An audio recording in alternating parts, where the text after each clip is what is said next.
சங்கீதம் அதிகாரம் 142. கர்த்தரை நோக்கி சத்தமிட்டு கூப்பிடுகிறேன், கர்த்தரை நோக்கி சத்தமிட்டு கெஞ்சுகிறேன். அவருக்கு முன்பாக என் சஞ்சலத்தை ஊற்றுகிறேன், அவருக்கு முன்பாக என் நெருக்கத்தை அறிக்கையிடுகிறேன். என் ஆவி என்னில் தியங்கும்போது நீர் என் பாதையை அறிந்திருக்கிறீர். நான் நடக்கிற வழியில் மறைவாக எனக்கு கண்ணி வைத்தார்கள்.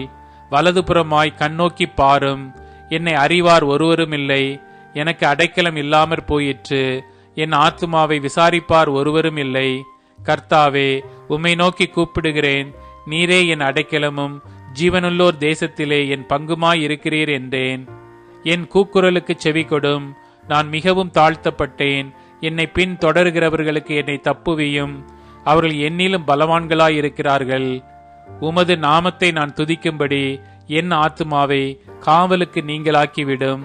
எனக்கு நீர் தயவு செய்யும் போது நீதிமான்கள் என்னை சூழ்ந்து கொள்ளுவார்கள்.